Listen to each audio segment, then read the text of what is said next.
अगर मैं आपसे पूछूं कि भारत के प्रथम स्वतंत्रता संग्राम की शुरुआत कब और कहां हुई थी, तो आप सभी के मन में इसका एक ही उत्तर होगा, वर्ष 1857 में उत्तर प्रदेश के मेरठ जिले में। लेकिन अगर मैं यह बोलूं कि देश का प्रथम स्वतंत्रता संग्राम आज से लगभग 250 वर्ष पूर्व राष्ट्रीय राजधानी नई दिल्ली से लगभग 1100 किलोमीटर दूर बिहार झारखंड के जंगलों में लड़ा गया और लड़ने वाले थे हमारे वनवासी भाई। आश्चर्य मत कीजिए, इसमें आपकी कोई गलती नहीं।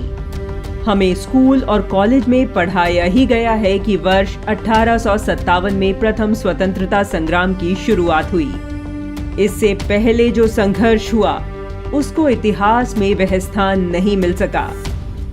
लेकिन इन स्वतंत्रता संग्रामों ने तत्कालीन अंग्रेजी सरकार की जड़ें हिला दी थी। आज इस वीडियो में हम उन्हीं संग्राम के बारे में जानेंगे। महात्मा गांधी और लोकमान्य बाल गंगाधर तिलक के स्वराज्य की अवधारणा दरअसल वनवासी जनजीवन से अवतरित है।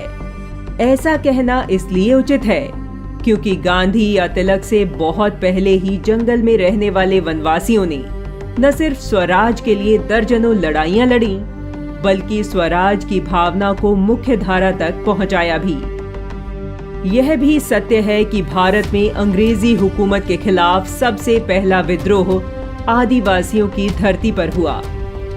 प्रथम स्वतंत्रता संग्राम के रूप में ज्ञात 1857 की क्रांति से लगभग एक शताब्दी पूर्व जंगल महाल के क्षेत्र में चुआड़ विद्रोह, पहाड़िया विद्रोह, चेरो विद्रोह, तमाड़ विद्रोह ऐसे विद्रोह थे जिन्होंने अंग्रेजी शासन को चुनौती दे डाली थी। इसके अनेक गुमनाम नायक थे। इनमें से एक थे तिलका मांझी। तिलका मांझी ने अपनी माटी से अंग्रेजों के खिलाफ बिगुल फूंका था। इन विद्रोहों का उद्देश्य कोई सामुदायिक मांग या किसी बात से आपत्ति नहीं, बल्कि स्वराज था। लगभग 150 सालों बाद इसी स्वराज की भावना देश भर में फैली और देश आजाद हुआ, जिसका सीधा उद्देश्य अंग्रेजों को मातृभूमि से बाहर खदेड़ना था।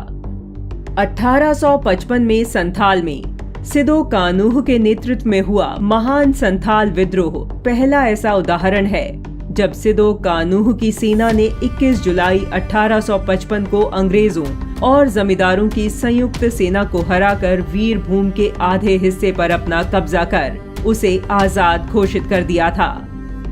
बिरसा मुंडा का आंदोलन देश भर के लिए मिसाल की तरह है, जब 20 साल के युवक ने लाखों वनवासियों के लिए स्वराज के सपने के साथ मोर्चा बुलंद किया था।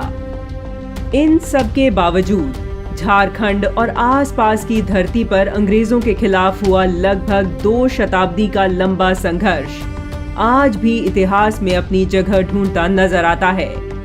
तमाम दस्तावेज, शोध और आलेखों के बावजूद हूल, तमाड़, कोल या उसके पहले के विद्रोह जो सीधे तौर पर अंग्रेजों के खिलाफ हुए थे, को स्वाधीनता की पहली लड़ाई का दर्जा नहीं मिल सका है। इन आदिवासी संघर्षों में शहीद क्रांतिकारियों को वामपंथी इतिहासकारों ने समाज के आगे नहीं आने दिया। देश के आजाद होने के बाद अंग्रेजी मानसिकता वाले इतिहासकारों ने भी इनके साथ न्याय नहीं किया। यही कारण है कि देश भर के स्कूलों में पढ़ाई जा रही इतिहास की किताब में ऐसे किसी विद्रोह का जिक्र प्रमुखता से नहीं मिलता।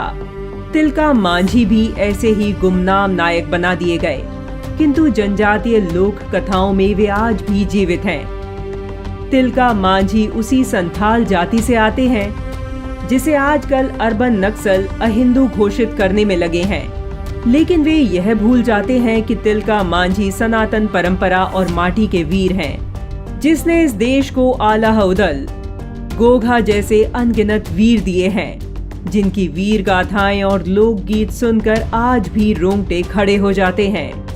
क्रांतिवीर तिलका मांझी को शत शत नमन है।